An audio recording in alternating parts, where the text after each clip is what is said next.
if you're trying to convince your parent for something and they are not listening to you, there's only two case of scenarios.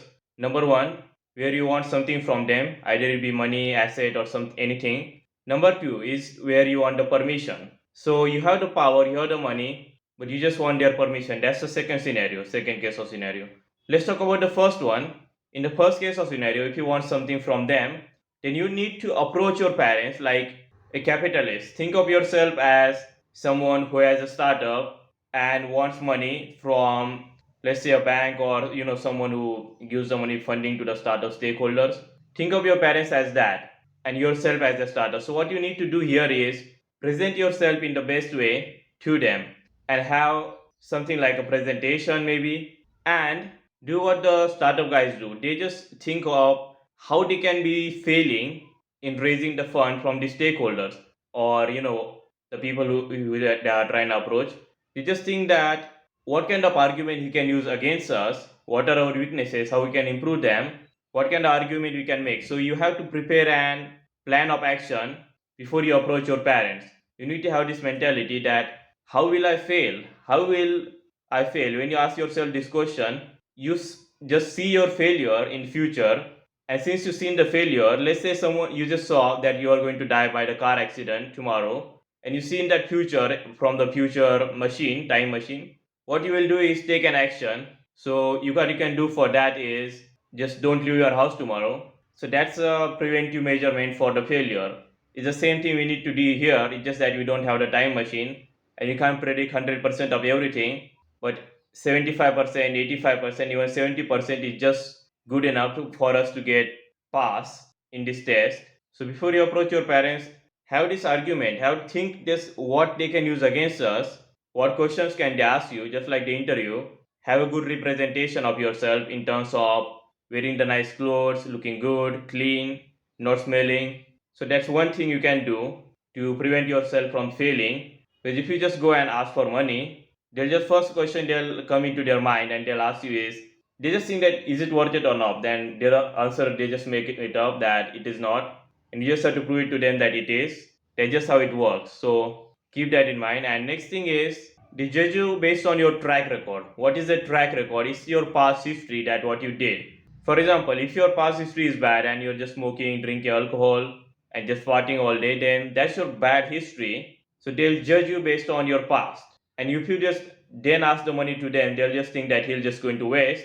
They are judging you based on your past history or just money or anything in general. So you do need to build up a strong history, and it will take time because you have to build a history in the present. History is built in present because after the future, in future 10 years from now, the present that you're living in, the present moment, will become the history. And you have to make it a good history. It's not easy to do it.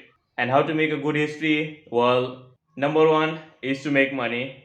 Basically from a job or a career or anything. If you're trying to convince your parents to become a full-time YouTuber, for example, you need a good track history in terms of being able to make money from YouTube. If you can make a full-time salary, not even like a half salary that you could have made from your engineering job, for example, then they might actually accept it. They'll think that he can do it. The least something to give them hope for. So this is the first thing, money. Second is living in a clean environment and looking and presenting yourself in a certain way. If you see any of the politician, big businessman like Elon Musk, especially this is applicable to majority of the politician, that you'll never see them on their pajamas in their photos. One of the reasons they do that is that if you represent yourself in a certain way, people think that you are the leader. And if you represent yourself in the bad way, like smelling and not wearing the nice clothes, everyone thinks that you're below them. If you just represent yourself in this way of looking good and nice and professional, professional to be the word for it, then people just think that you are the hierarchy. Get this, the confidence that you get from wearing the new clothes that looks good on you is an actually real confidence. Where did it came from? It came from clothes, right? Well, that's where I have to say this, that confidence is not actually real. It's just that what you perceive, it's just in our brain. So once you're, what this does is, once you're more confident, people just think that you are the boss. That's how simple it is. Like people think that if you're not boss, they'll think that you're equal to them.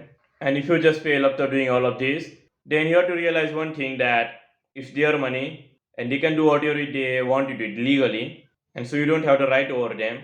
And it is something, it tells you about one more thing about yourself, that if your parent, which are your blood related, are not accepting your proposal, then you have to think that is it a good idea, is your plan of action is good or not. You kind of have to question yourself, because understand this one thing, before you blame others or trying to find the fault in them for not listening to you, do your own self analysis of what you want to convey.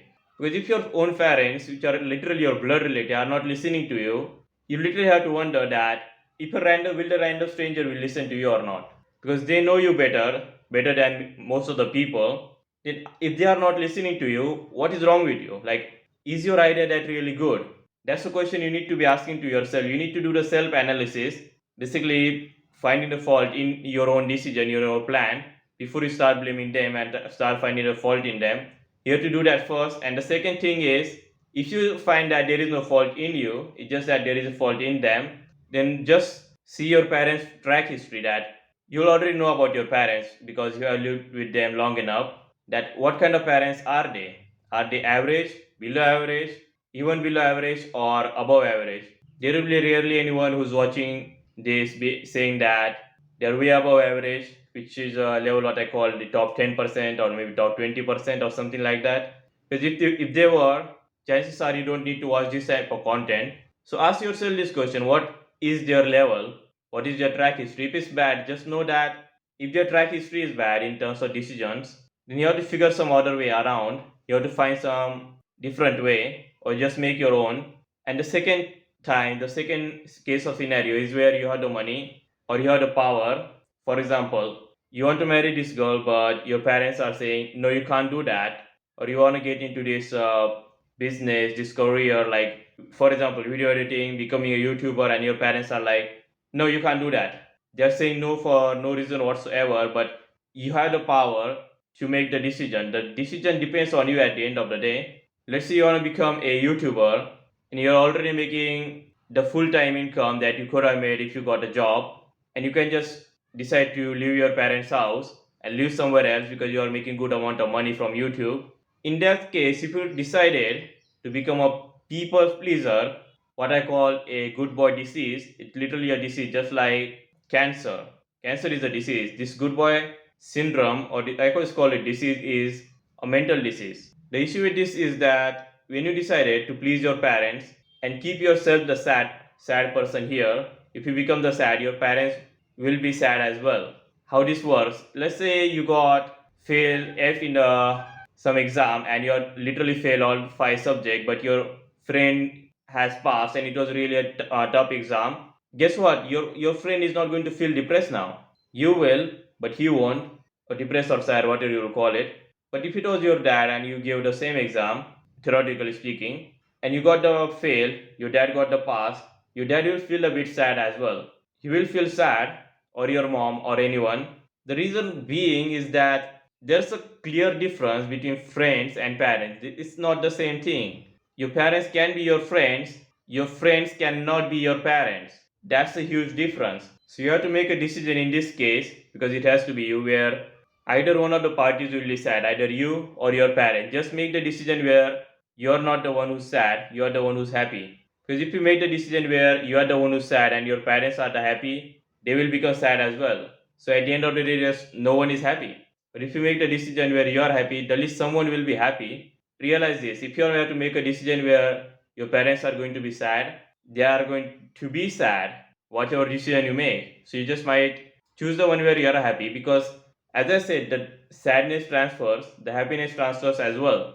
If your decision just turns out to be a good and you become a great YouTuber with millions of subscribers, for example, then when you start making a great amount of money, they becomes happy. The happiness transfers and sadness transfer from you to them more than from them to you, because they are the one who have given the birth to you. You're not the one who gave birth to them. That's the reason why it works like that.